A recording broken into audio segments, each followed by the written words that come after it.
أعوذ بالله من الشيطان الرجيم. بسم الله الرحمن الرحيم. الحمد لله رب العالمين، وبه نستعين على أمور الدنيا والدين، وصلى الله على نبينا محمد وعلى آله وصحبه وسلم. رب علمنا ما جهلنا وذكرنا ما نسينا، وبمنك ولطفك يا كريم اللهم وفقنا لما تحبه وترضاه. وبعد، waxaan kusoo jirnay kitaabkeenii al-usuul الثalaaثatu wa adilatuhaa. darsigaani waa darsigii saddexaad ee ka mid a kitaabkii al-usuul الثalaaثatu wa adilatuhaa. waxaan soo qaadanay laba muqadimo hore oo ku saabsaneed 4 masalo iyo muqadimo kale oo ku saabsan 3 masalo. haddana waxaan gudagalaynaa muqadimo saddexaad oo ku saabsan 1 masalo. kadib ayuu noo bilaabi doonaa al-usuul الثalaaثة. sheekha wuxuu yihi raximahullah: iclam ogow, arshadaka allahu allah kugu hanuuniye, liطaacatihi alle daacadiisa allaha kugu hanuuniye, ana alxaniifiyata diinta toosan, millata ibraahiima nebi ibraahim diintiisa ah, an tacbud allaha allah waa inaad caabudaa, waxdahu keligiisa, mukhlisan adigoo u barax tiraayo, lahu alle addiina cibaadada adigoo u barax tiraayo waa inaad ilaahay caabudaa. wabidaalika kaas ayuu amara allaahu alle amray jamiica annaasi dadka dhammaantooda, wa khalaqahum lahaa iyada ayuuna u abuuray, kamaa qaala tacaalaa siduu alle yidhi: wamaa khalaqtu ljinna jinniga umaanan abuurin, iyo wal insa insiga umaanan abuurin, ilaa liyacbuduuni inay i caabudaan ma ahee. wa macnaa yacbuduuni macnaheeda yuwaxiduuni ay keli yeelaan waay. alle waxyaabaha uu addoommadiisa amray ama uu u abuuray waa inay caabudaan, weliba cibaado khaalis ah keligiis la caabudayo. maxaa yeelay cibaadada oo dhan allah iska leh. darsigii horena waan kusoo aragnay, cibaadadoo dhan ilaahay iska leh. waxyaabaha uu ilaahayna amray maxaa ugu weyn?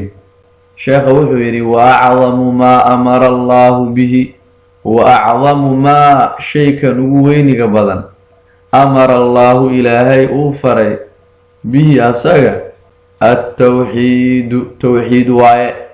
shayga ugu weyn ee wax ka weyn uusan jirin uu ilaahay addoommadiisa faray waa towxiidka, ilaahay oo la keli yeelo. wa huwa towxiidka ifraadullaahi alle oo loo keli yeelo waayo, bilcibaadati cibaadada loo keli yeelo, yacni rabbinimada iyo cibaadada. waxaad cibaado loogu tacriifinaya waxay tahay waa meesha ugu halisan. ileen dadka ama xilligii nabiga sala allahu calay wasalam xitaa qoomkii loo soo diray iyo dadkii uu ka dhex toosay alle inuu wax abuuray, wax irsaaqo, intaba way ogaayeen, wayna ogolaayeen. laakiin meesha ay diidaayeen waxay ahayd ilaahay keligiisa la caabudo. xataa ilaahay cibaadadiis maynan diidin, laakiin waxay diidaayeen keligiisa la caabudo ayay diidaayeen, oo keligiisa cibaada iska leh. waatay dhahayeen: ajacala alaalihata ilaahan waaxidan, ilaahyadii faraha badnaa ma hal ilaaha ka dhigteen. marka taas ayaa la yidhahdaa shirki. marka ilaahyo badan in la caabudo waa shirki. ilaahay keligiis ayaa cibaada iska leh, cibaadadana keligii ayaa khaalis looga dhigaa.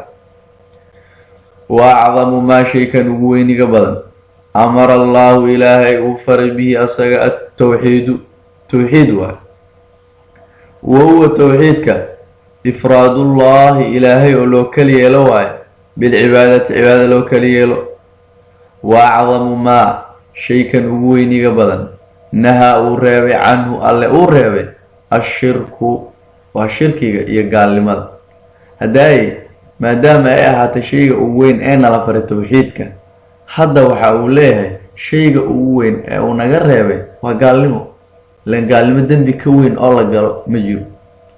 wa acdamu maa shaykan ugu weyniga badan nahaa uu reebay canhu isaga xaggiisa ashirku waa gaalnimo.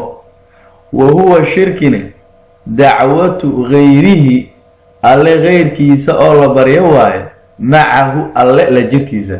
ilaahay gayrkiisa ayaad barye oo tuuge ood caabude ilaahay la jirkiisa. taasaa waxaa la yidhahdaa shirki. allana waa barye, sanamna waa barye. taasaa shirki la yidhahdaa. cid alla ciddii alla ka soo hartay baryada la baryo waa shirki waa. maxaa yeelay hore waxaan usoo aragnay cibaadada allah iska leh, baryaduna waa cibaado. marka cibaado oo dhan ilaahay waa iska leh. haddii mid ka mid ah loo leexiyo alla gayrkiisa shirki waaye.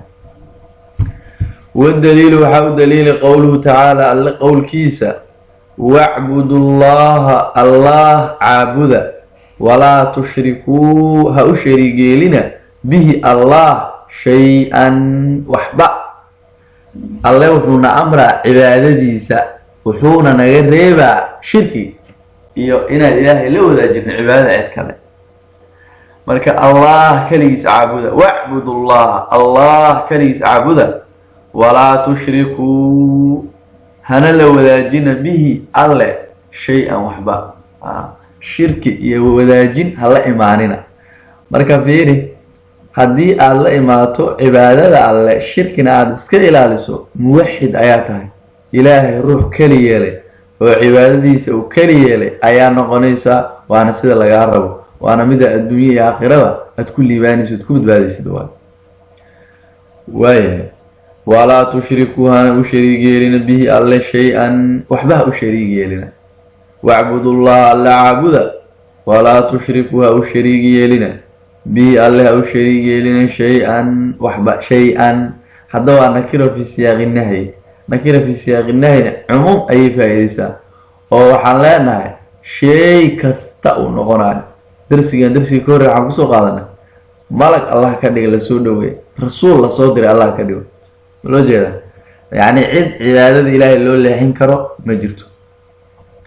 هل كان في نوع مقدمة السدحات وهل كان مسألة كسابسا هذا نوع بالله الرباع كتاب كيني الأصول الثلاثة أدلتها أصل الذي السدحة وكتابك وما عدره أيه نوع بالله الرباع.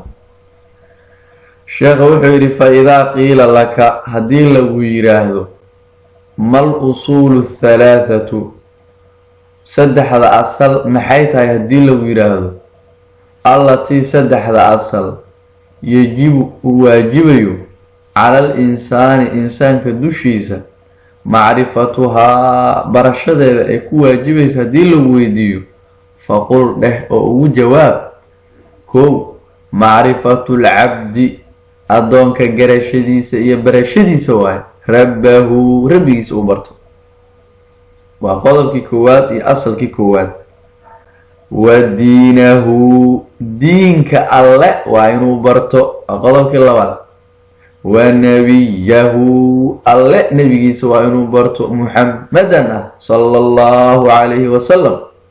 سدح ذات مسألة أيا ليلة هذا الأصول الثلاثة سدح سأل هذا الله الله برتو الله محو يقول هاي محو يواجبي محو يقرأي الله إن الله برتو صفات ديسي محل يجري عبادات كيسي وحيابها الله كسابسا أوردن وإن الله برتو محايا الإله وإن عابدت أذيو يقانا وحو كارو. sidoo kale ma dhici karto inaad alla caabudo kaligiis ama alle aad barato adoonan baran diintiisa lianna alle adiga ma aadan arkin laakiin waxaa kaaga waramaya diinkiisa kaaga waramaya marka waa inaad baratid diinkii allana waa inaad baratid. waa kii labaad. kan saddexaad nabi muxamed sallallahu alayhi wasallam oo la-aantiisaba tawxiidka uusan toosnaan karin sayna waa inaad barato. maxaa yeelay alle qirid aad qirtay kaligeedna oo nabi maxamed aad ka reebto qiridaasi diinna ma aha tawxiidna ma aha naarna uma badbaadaysa. marka nebi maxamed sallallahu alayhi wasallam waa inaad isagana barato maxaa yeelay daaca ayuu kugu leeyahay itibaac ayuu kugu leeyahay nebi maxamed waa inaad ateecdaa sallallahu alayhi wasallam waa inaad raacdaa dariiqa nebi maxamed sallallahu alayhi wasallam dariiqaan ahayn laguma badbaado adduun iyo aakhiro midna laguma badbaadaa weli faidaa qiila laka haddii lagugu yiraahdo mal usuulu halaathatu saddexda asal maxay tahay allatii saddexda oo yajibu ay waajibayso cala alinsaani insaanka dushiisa macrifatuhaa barashadeed ay ku waajibayso haddii lagu yiraahdo faqul waxaad tidhaahdaa macrifatu lcabdi addoonka barashadiisa rabbahu rabbigiisa uu barto wa diinahu diinkiisa uu barto wa nebiyahu nebigiisa uu barto muxammadan ah sala allahu calayhi wasalam. halkan ay inoogu joogo waxaan ka bilaabi doonaa darsiga soo socdo asaladii saddexda ahaa kii koowaad ayaan bilaabeynaa hadduu ilaah yidhaahdo.